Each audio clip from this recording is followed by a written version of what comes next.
يا لا لا لا لا لا لا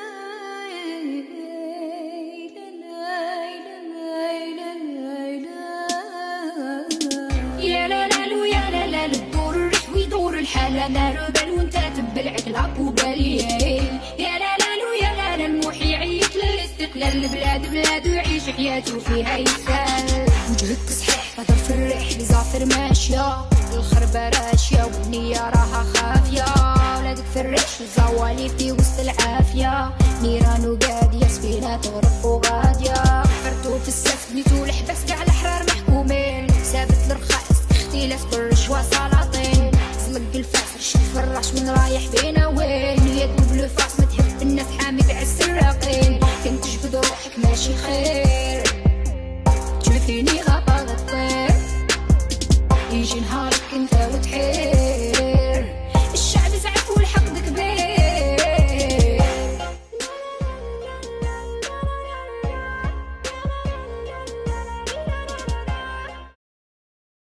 Moi, je me souviens d'un événement, par exemple, Boumedienne en 1971, ce Boumedienne qui avait peu de légitimité révolutionnaire, pour qui probablement le slogan peint sur les murs des villes d'Alger avait été inventé, ce slogan génial, un seul héros, le peuple. Ce Boumedienne, c'est celui qui va mettre 1 milliard de francs, voire plus, dans les crédits aux anciens moudjahidines. Beaucoup d'officiers de l'ALN, notamment de l'ALN de l'intérieur, vont être achetés, ces crédits qu'ils ne rembourseront la plupart jamais. Donc, ce phénomène d'achat des consciences, d'achat de silence, eh bien, il ne cessera pas. Il ne prendra pas cette forme caricaturale du crédit aux anciens moudjahidines, mais il va se traduire par la distribution de prébendes, d'avantages, de privilèges, etc. Sous Chadli, ça va prendre toutes les formes possibles et imaginables jusqu'en 1986. En 1986, la chute des prix du pétrole, le prix du baril va descendre jusqu'à des niveaux inférieurs à $10. Je ne me souviens plus, pourtant, je devrais m'en souvenir, mais le baril chute en deçà de $10. Le régime se retrouve tout nu. Ils n'ont plus les moyens d'acheter la paix sociale, ils n'ont plus les moyens d'anesthésier la critique et les colères profondes de la population, dont les conditions se détériorent vite. 86-87, c'est un rythme invraisemblable de pénurie. En même temps, que se passe-t-il entre 86 et 87? C'est qu'il y a un certain nombre d'appétits qui ne sont plus satisfaits. La rente s'étant contractée très brutalement, il y a une guerre à couteau tiré au sommet du pouvoir pour savoir qui va en profiter, qui va garder la mainmise sur cette rente. Cette guerre larvée ou parfois ouverte va prendre des proportions de plus en plus fortes à mesure que se constituent globalement deux groupes. Un groupe de militaires, celle que j'appelle l'aile coloniale libérale, autour de l'Arbi Belkhair notamment, qui est la tête pensante de ce groupe, autour de Khaled Nazar, autour d'Abbas Rizil, etc., qui prônent ouvertement une ouverture de type bazariste, de type infitahiste, à la Sadat, quoi, à l'égyptienne, et un groupe de caciques, essentiellement des anciens dirigeants du FLN, mais aussi quelques vieux militaires, genre colonel Allag, etc., qui voudraient maintenir un peu le régime dans sa forme originelle. Cette confrontation va certainement créer les conditions de cette explosion de violence et de colère populaire qui est le 5 octobre 88.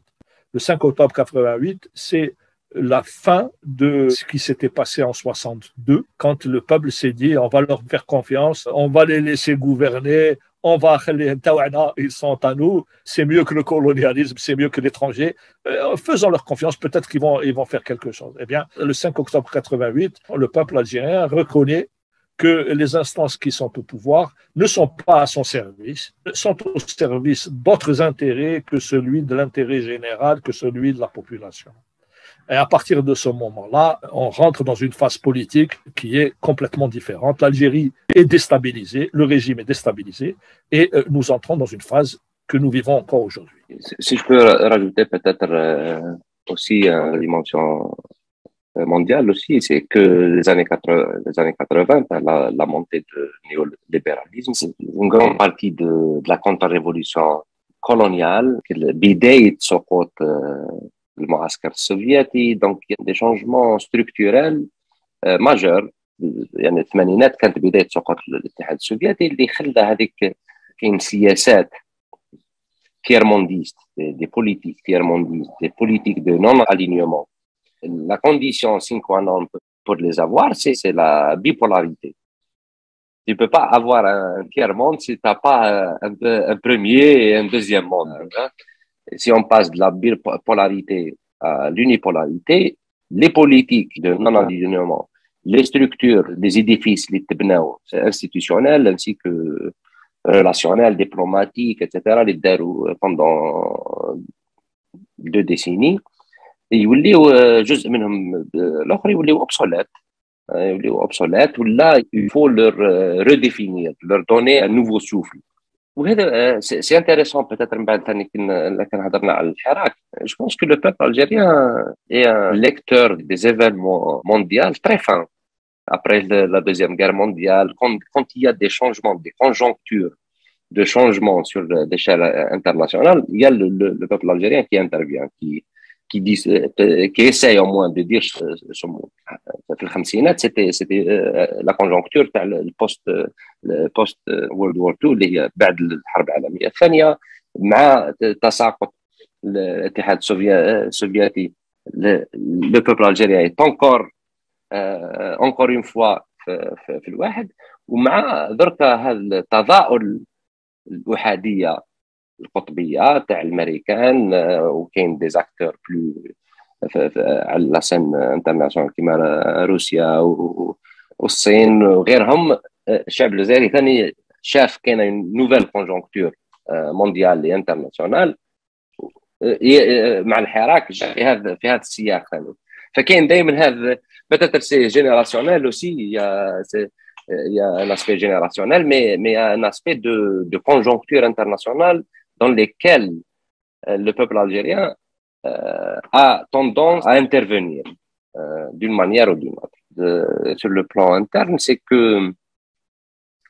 que la période من الثمانينات ورجع ليه من بعد في التسعينات c'est encore c'est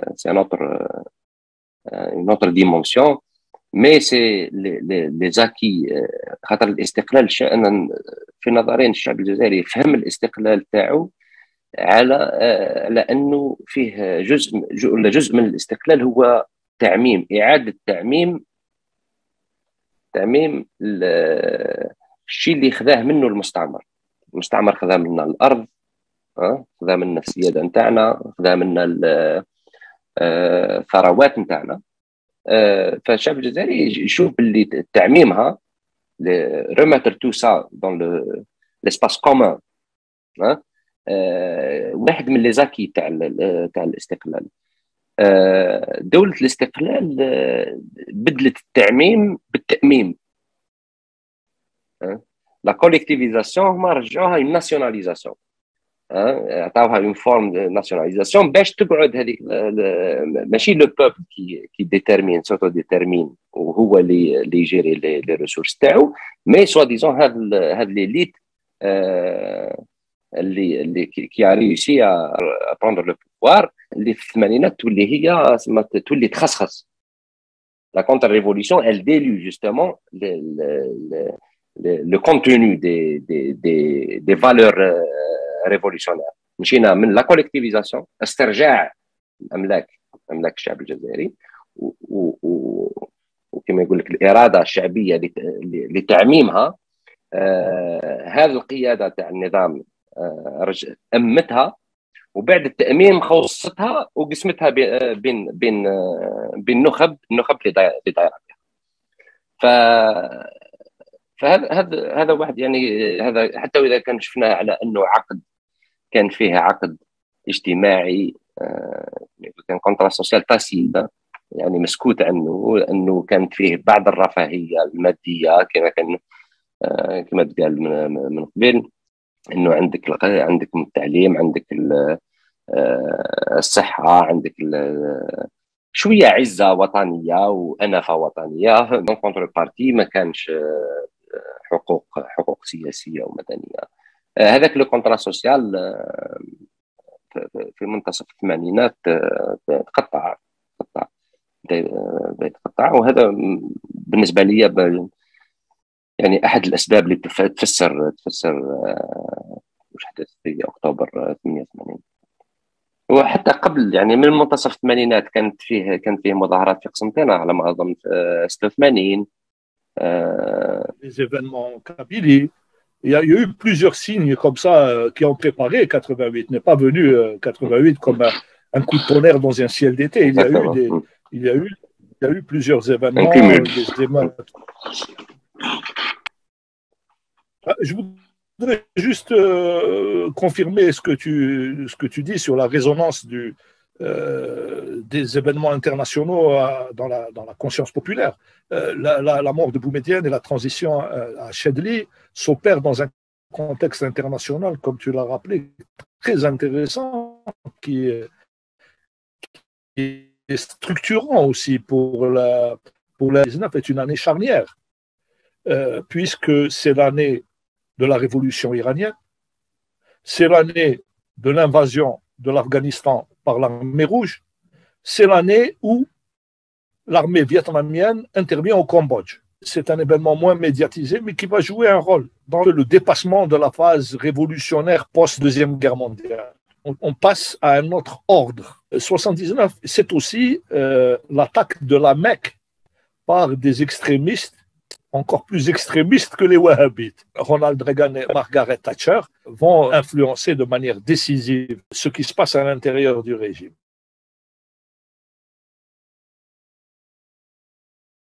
Ces réformateurs ne sortent pas du néant, hein. C'est une équipe qui s'est constituée autour de Brahim Hidoussi et de Mouloud Hamrouche à la présidence et qui a commencé à réfléchir à partir des années 86 à une réorientation stratégique de l'économie pour la préservation à la fois du secteur public et de la base industrielle et de son ouverture à l'initiative privée. Donc mettre en place une modalité de transition à l'économie de marché qui soit fondée sur le droit et aussi sur l'ouverture politique. Il est impossible de marcher sur un seul pied. L'ouverture économique et l'ouverture politique devront se faire de manière parallèle. Donc ça, si vous voulez, ça s'est imposé progressivement à travers les groupes réformes à des centaines et des centaines de cadres. Hein. C'est pas du tout, il faut casser l'idée que la réforme, c'est la propriété de 2 ou 3 personnes. C'est faux. Sirazi en a été un peu le concepteur stratégique, Mouloud Hamrouche, l'animateur aussi. Le travail des réformes, c'est des centaines de personnes, donc de cadres algériens. Donc, cette ouverture va avoir lieu à travers la Constitution de 89, mais les militaires vont imposer Qasdi Merbah comme un surveillant général, un garant de leurs intérêts comme Premier ministre, mais Qasdi n'a pas voulu faire les réformes. Donc, en septembre 89, il est mis fin à ses fonctions, c'est Mouloud Hamrouche qui va prendre le pouvoir. C'est intéressant de noter cette période parce qu'elle est charnière. Elle démontre, jusqu'au bout de l'absurde et du drame, l'impossibilité de réformer ce système. Le groupe de militaires infitahistes voit d'abord dans les réformateurs des gens qui sont des libéraux. Ils se trompent complètement, ce ne sont pas des libéraux. Mais le fait de parler de régulation par le marché, d'institutionnalisation du marché, pour eux, ça leur parle. Pour un autre groupe qui a soutenu très fort les réformes à l'intérieur du régime, c'est un peu l'aile non bazariste de l'armée. Il y a encore des officiers supérieurs qui sont des gens honnêtes. Ils sont minoritaires, ils n'ont pas de position dominante, mais ils existent bel et bien dans l'armée. Ceux-là vont soutenir les réformes. Le reste va observer ça avec une certaine expectative.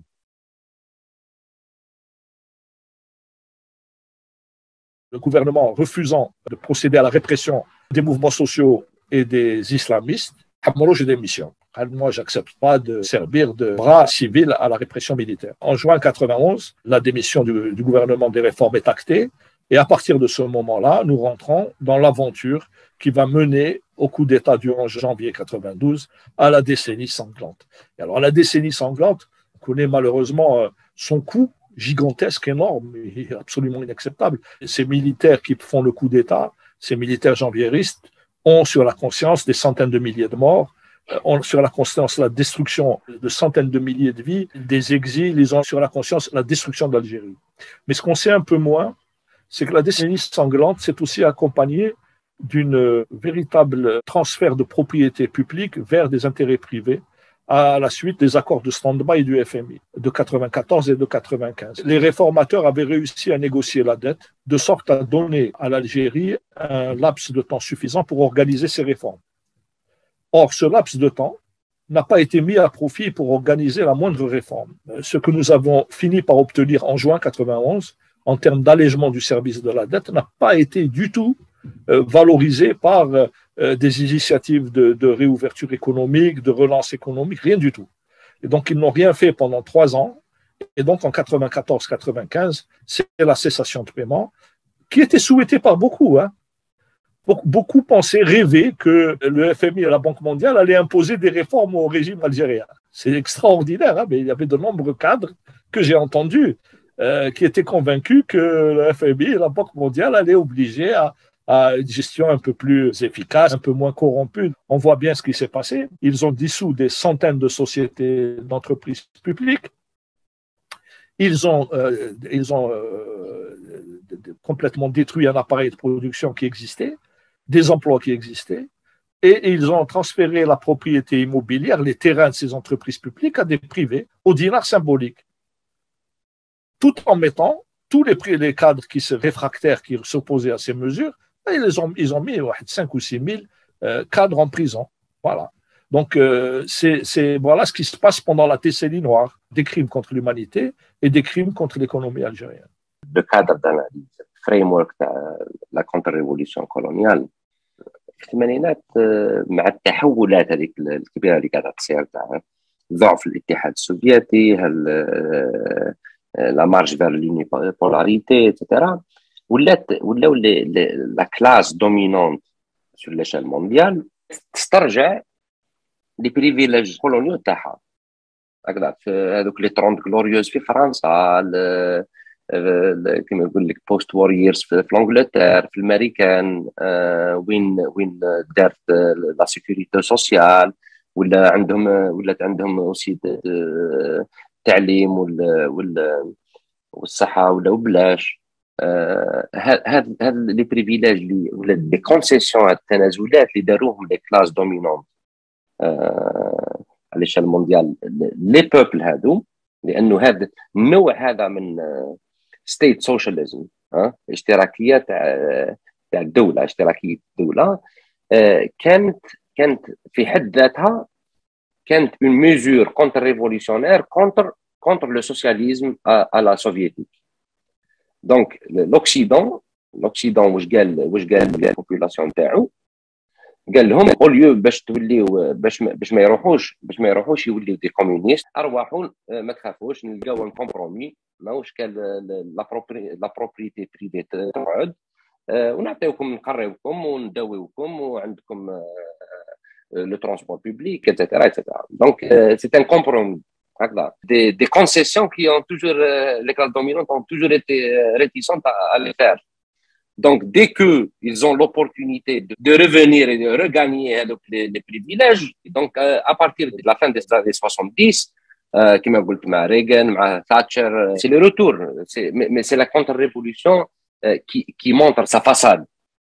Et qui me dit que la manifestation locale de cette contre-révolution, qui me dit que par exemple l'armée algérienne, les déserteurs de l'armée française, ils ont fait profil bas, en mode sous-marin, mais les années 90 كانت هذيك مرحلة التمكين تاعهم مرحلة التمكين ومرحلة السرية ومن بعد من الثمانينات مرحلة البروز والخروج للعلن خرجوها للعلن زعما ولاو دي جينيرو ايتترا دونك ولات مرحله دخلنا كما يقول لك ينار دو تسمى باش يبرزوا فيها واش عاود علاش نقولوا اون كونتر ريفوليسيون كولونيال باسكو الشيء اللي رجعوا لو بوبل الجيريان ترافير سا ريفوليسيون في لي زاني 50 الشيء اللي استرجعوا الشعب ورجعوا كملك للشعب هما عاودوا حطوه كملكيات شخصيه كما كانت في وقت الاستعمار ملكيات شخصيه لاقليات الاقليات وضمانا لمصالح هذه الاقليات ومصالح القوى الكبرى ولا الخارجيه اللي تدعمهم. كما كنت تقول لا بريفاتيزاسيون اللي صارت في les années 90 c'était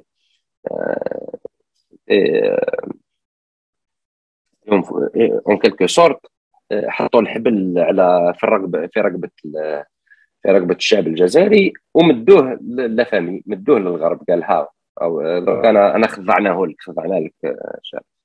في التسعينات خاصه في التسعينات كاين هذا le discours qu'on utilise ou le langage qu'on utilise est toujours chargé.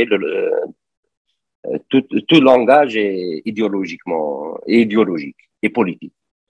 Donc, des fois, la décennie noire, je sais pas, le printemps noir, tout est noir. Mais ça sert à créer de la confusion. ما تخليناش نفهموا qu'est-ce qui est noir là-dedans, ولا المأساة، la tragédie. Quand on dit ça, des tragédies, on ne peut pas désigner des victimes et des acteurs, des responsables. Des responsables, voilà.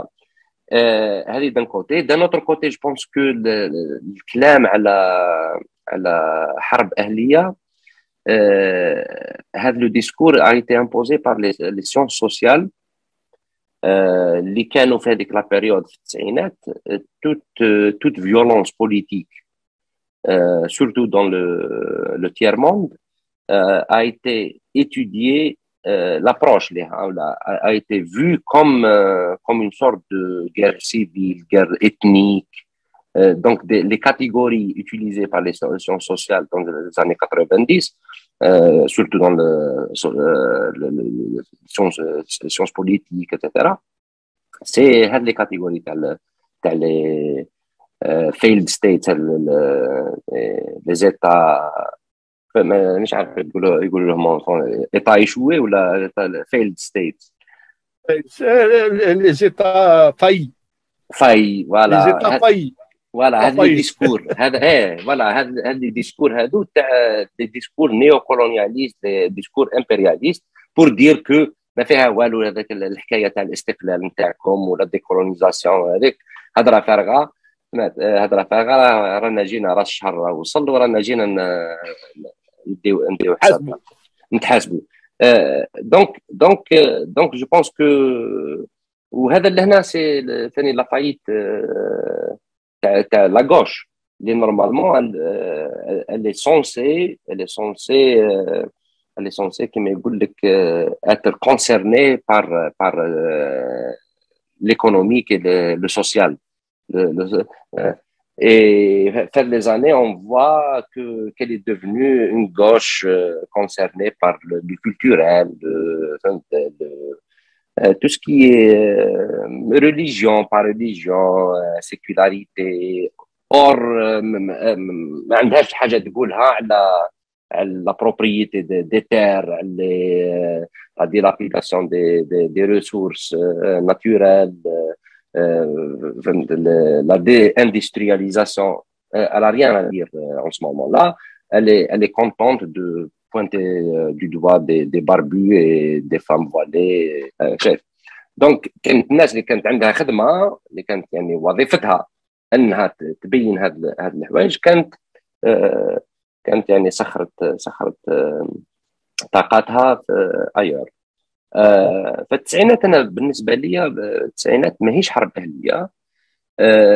التسعينات هي جزء من ثورة مضادة استعمارية، وين لي زانتيري ولا كما يقول لك لي رولي colonialistes et impérialistes, les relais locaux تاعهم اللي في الجزائر. c'est une caste, une oligarchie militaire comprador. Elle a dépossédé un peuple des acquis de sa révolution, de l'héritage اللي خلاوه leurs aînés. Et la violence qui a accompagné, c'est toujours toute inégalité doit être accompagnée par un certain niveau de violence. Et quand on parle d'islamisme, etc., c'est vrai que les militaires, les décideurs en Algérie, ils ont joué sur les craintes, les vulnérabilités, les insécurités de l'Occident en pointant la révolution islamique en Iran. C'est une tendance. Le calme تدعموناش راه هو كي تولي لكم un État théocratique, etc.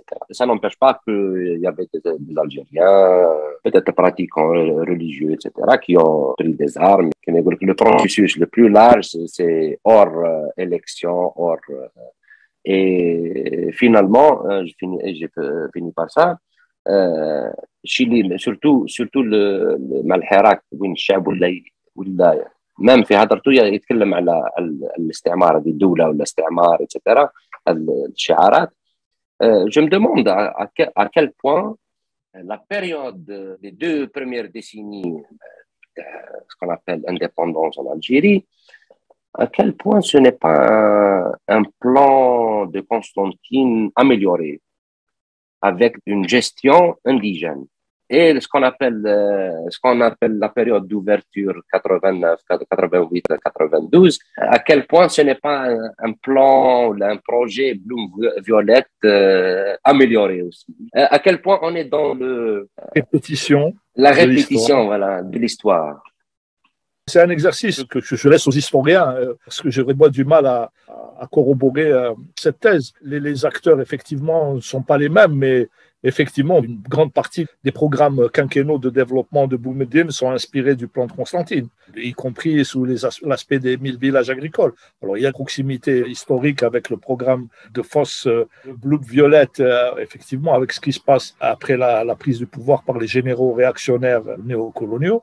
Mais ce qui se passe, à mon avis, c'est le mûrissement des contradictions qui s'accélère à partir de 88 dans la société algérienne.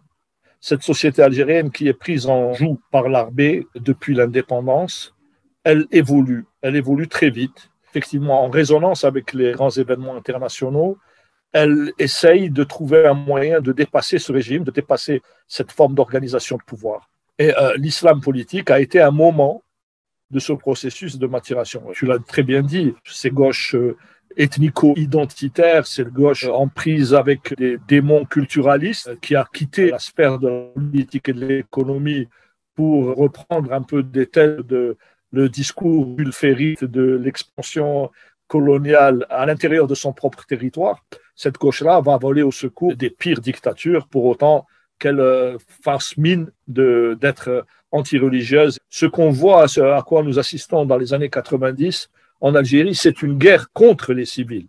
C'est une sale guerre menée par l'armée et des gens non identifiés très précisément, qui, comme le disait Allah yarhamou, si Hussein Ayed Hamid, sont plus des desperados politiques qu'autre chose. Donc, ça a donné effectivement l'ascendant durable à l'armée sur la société et ça a conforté sa prise de pouvoir.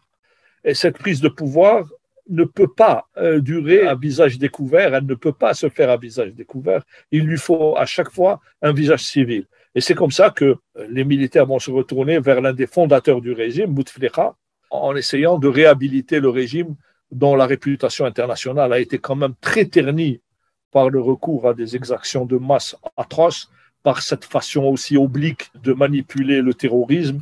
Tout ça a porté un gros coup au crédit du régime et Bouteflika va être chargé de ravaler cette façade-là. Il va être miraculeusement aidé par 2 phénomènes.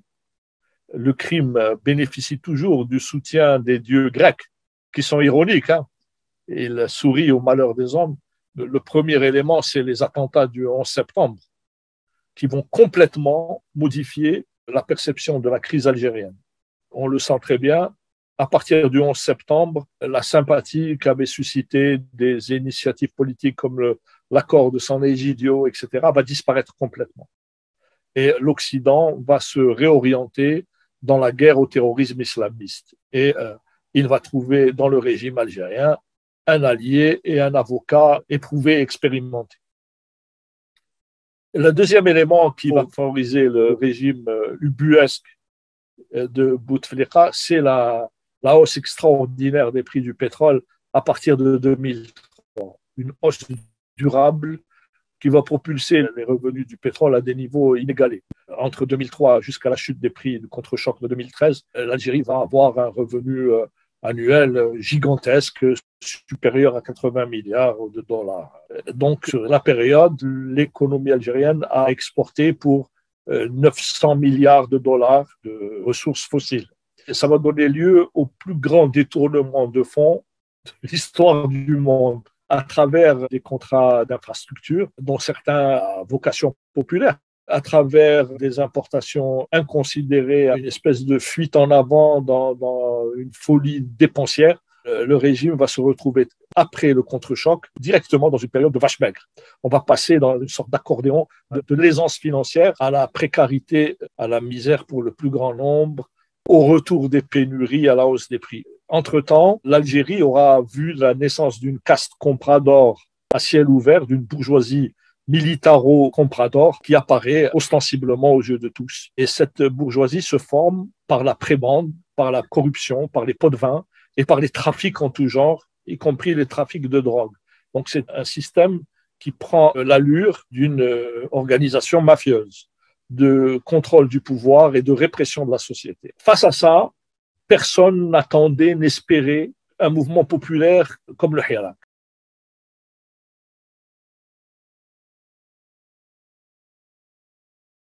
Je crois que tous ont été pris de court. Ils ont été pris de court par le côté mobilisation, mais aussi et surtout, à mon avis, par son caractère politique extrêmement sophistiqué. Le Hirak, c'est tout sauf un mouvement idéologiquement marqué. C'est quelque chose qui relève de la politique au sens le plus élevé du terme, par sa revendication, par la qualité de ses revendications.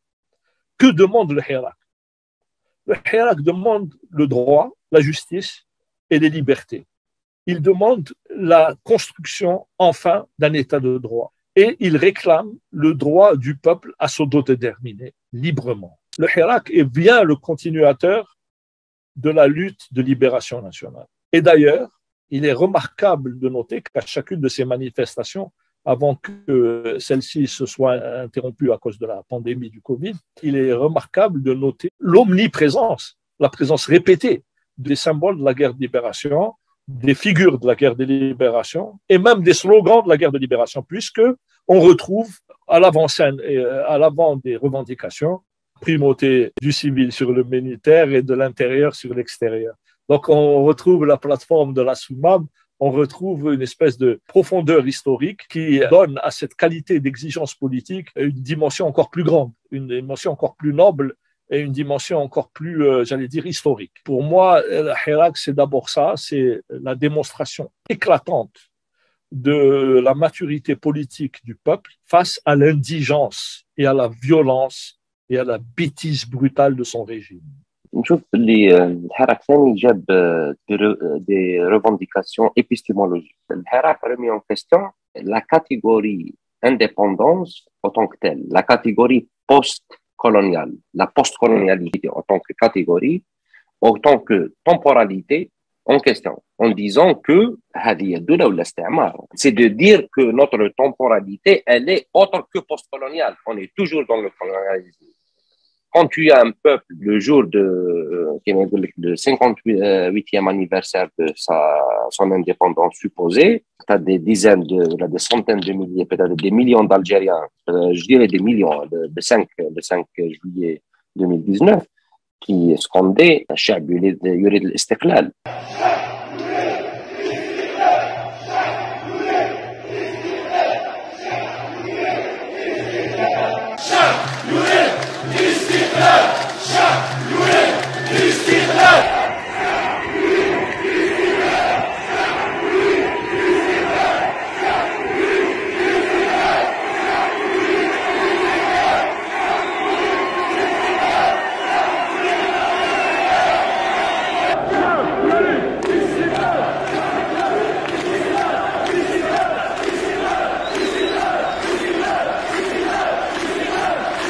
En même temps, tu as des défilés de militaires dans des casernes où des généraux octogénaires sont assis sur des fauteuils cheap.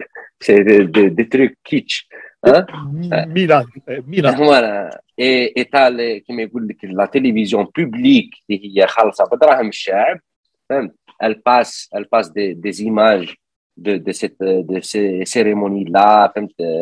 اور غير لو كان يفتحوا الطاقة تاعهم، كان يفتحوا غير الطاقة ويطلوا لبرا، كاين des dizaines de milliers d'Algériens qui sont dans la rue.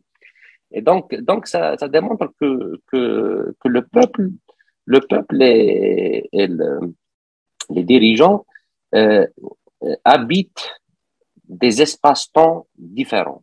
Le 5 juillet, c'est les cérémonies officielles folkloriques d'aller Makam Shahid pour remettre un bouquet de fleurs. Pour eux, c'est la révolution algérienne, c'est un truc du passé. Pour le peuple, c'est un vécu, un processus qui est toujours en marche. Ils sont en dialogue avec leurs ancêtres, des pancartes avec des déclarations des شهداء الله يرحمهم تصاورهم. C'est un peuple qui a une relation avec son passé, la révolution, les martyrs, l'anticolonialisme. C'est un truc du présent. C'est pas quelque chose à mémorialiser. C'est pas quelque chose sur laquelle tu mets un bouquet de fleurs. C'est quelque chose que tu vis. Le vendredi 5 juillet 2019, le peuple algérien était dans la rue de la même manière et scandant les mêmes revendications que le peuple algérien avait un certain décembre 1960. C'est pas des parallèles. C'est même pas des parallèles parce qu'un parallèle présuppose deux lignes au moins. C'est la même ligne. C'est la même ligne. C'est la ligne continue. Voilà. L'approche populaire à l'histoire, c'est une approche politique à l'histoire. Une approche vivante et active. Les États se constituent sur des mythes fondateurs. Le mythe fondateur algérien est actif et il est vivant. Ce ne sont ni les armes, ni les discours, ni les cérémonies officielles. Ce qui garantit la pérennité de l'État, c'est bien cet état d'esprit collectif du peuple. En mettant en avant le caractère actif de son histoire, il est un démenti permanent à la défaite qu'incarnent ses dirigeants, à la volonté de clôture et d'enterrement de l'histoire qu'incarnent ses dirigeants par ces cérémonies formelles et lugubres, sans âme, sans intérêt. C'est ça qu'il faut retenir. Et c'est ça qui donne de l'espoir pour le futur. Ce qui donne de l'espoir pour le futur, c'est que pour largement insuffisante, pour largement formelle qu'elle soit, cette indépendance pour le peuple algérien a une charge symbolique extrêmement forte. Le peuple algérien s'est libéré d'une colonie de peuplement particulièrement féroce. Il s'en est libéré par la politique, par les armes, par son intelligence et par sa mobilisation. On ne peut pas enlever à ce peuple cet acquis énorme. On a pu le remettre en question. On a pu lui ôter une partie de sa dimension politique, sociale, mais on ne peut pas le supprimer. Et aujourd'hui, ce qui est en jeu, c'est la reconquête complète de l'indépendance. C'est faire en sorte que ces militaires qui se croient détenteurs de la souveraineté nationale finissent par comprendre qu'ils font partie d'un peuple auquel ils doivent respect et considération. C'est une révolution copernicienne dans l'idéologie militaire algérienne, où ces gens sont formés à mépriser les civils, à mépriser la politique et à obéir aveuglément à leur hiérarchie. Ce qui est attendu de ces gens-là, c'est un effort qu'ils, à mon avis, ils pourront difficilement fournir en dehors de contraintes extérieures. Et c'est d'autant plus aujourd'hui nécessaire que cet effort soit fait que nous sommes à la veille de transformations extrêmement profondes de l'ordre mondial, comparable à ce qui s'est passé au lendemain de la Deuxième Guerre mondiale. Ce qui se passe sous nos yeux actuellement annonce une transformation radicale de l'ordre. Je pense que, à moins que nous engagions sur le chemin de la destruction générale mutuellement assistée d'une guerre nucléaire, à moins de cette hypothèse, il est clair que l'hégémonie occidentale sur le monde vient d'annoncer sa fin. On voit la reconstruction d'un ordre différent, autour de nations qui hier étaient des nations misérables du tiers-monde comme la Chine, ou de nations complètement méprisées comme la Russie, de grandes nations et de grands peuples capables de parcours historiques colossaux que l'Occident a tenus en piètre estime. Eh bien, on voit ces gens-là se redresser, se relever, réexister sur le plan international. C'est lourd de danger, car nous sommes aussi, quand je dis nous, ce n'est pas l'armée ou le régime, mais le peuple algérien est connu pour sa résistance anticoloniale. Ils savent que les Algériens ne se laisseront pas faire et ne se laisseront pas embarquer dans des programmes de normalisation avec Israël. C'est impossible. Ils savent que les Algériens, malgré leurs divergences, sont pour l'autodétermination. Ils savent que les Algériens refusent l'hégémonie, quel qu'en soit le coût. Donc, ce qui nous vise à nous, Algériens tous, c'est bien ces menées impérialistes, ces menées agressives d'un Occident en fin de règne, en fin de course, et d'autant plus dangereux. Donc, le Hirak, quelque part, c'est la garantie de l'unité nationale et c'est la garantie de la défense territoriale. Et ça, si les militaires ne le comprennent pas, ils vont au-devant de surprises douloureuses. Nous avons besoin d'une armée puissante, nous avons besoin d'une armée capable de dissuader n'importe quel agresseur, nous avons besoin d'une armée moderne, technologique, mais sans couplage avec sa société et son peuple, cette armée, elle ne fera pas le poids. Elle ne peut assurer véritablement sa mission qu'en s'appuyant sur une société équilibrée, épanouie, ouverte et libre. Penser que les Algériens vont revenir sur des choix stratégiques comme l'autodétermination des peuples, comme la liberté, etc., c'est se tromper lourdement. Qui a interdit le drapeau palestinien dans les manifestations de Hirak? C'est pas le peuple, c'est bien ceux qui ont le pouvoir. Il y a cet attachement profond du peuple algérien, et ça, les adversaires le savent. Les manœuvres hostiles des Émirats arabes unis et d'autres pays de troisième zone du Golfe arabique contre l'Algérie en reconnaissant la souveraineté marocaine sur le Sahara occidental, certains ont pensé que c'était des attaques anti-régime. Non, le régime est en très bon terme avec ces gens-là. Ils font du business ensemble. Leur argent sont dans les banques émiraties et de ces pays. Ce qui est bien menacé, c'était le Hirak. Ce qui fait peur à ces régimes, c'est la mobilisation démocratique, pacifique, non violente du peuple algérien qui peut servir de modèle et de contre-exemple à leur société. La menace externe, elle est bien réelle. Il ne faut pas la nier ni la sous-estimer, mais elle ne peut être durablement conjurée que par la mobilisation démocratique du peuple.